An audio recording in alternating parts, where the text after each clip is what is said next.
বাহ, মুখ্যমন্ত্রী, আপনি ঘোষণা দিয়েছেন বর্তমান সময়ে সন্ত্রাসের শিকার হয়ে যারা ক্ষতিগ্রস্ত হয়েছেন এরকম 258টি পরিবারের জন্য আপনার মুখ্যমন্ত্রীর সরকারি ত্রাণ তহবিল থেকে 64,50,000 টাকা সাহায্য করবেন। কাদের জন্য আপনার এই ঘোষণা তা ত্রিপুরার মানুষ মাত্রই জানেন।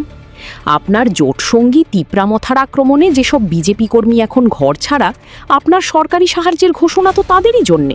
খুব ভালো।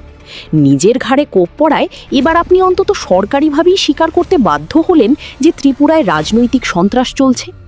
কিন্তু প্রশ্নটা হলো, আপনার দলের গুন্ডা বাহিনীর হাতে আক্রান্ত হয়ে গত 8 বছর ধরে যেসব বামপন্থী নেতা ও কর্মী রক্তাক্ত হলেন, বাড়িঘর ছাড়া হলেন, এমনকি খুন পর্যন্ত হয়ে গেলেন, তাদের বেলায় তাদের মিলবে তো মুখ্যমন্ত্রীর ত্রাণ তহবিল থেকে সাহায্য?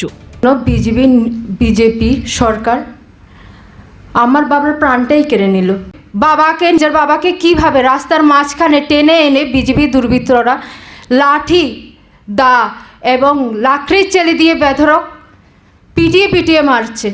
লিস্টে 30 জন খুন হয়ে যাওয়া নেতাকর্মীর তালিকা সিপিআইএম বই আকারে ছাপিয়ে প্রকাশ করেছে কয়েক বছর আগে।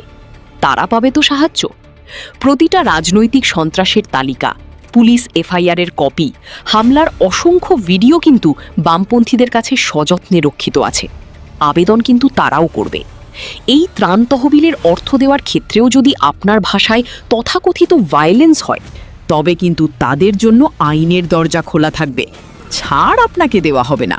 আপনার ভালো মানুষই মুখোশ এবার ছেঁড়া হবে তথাকথিত কোট আনকোট ডাক্তার, প্রফেসর মশাই।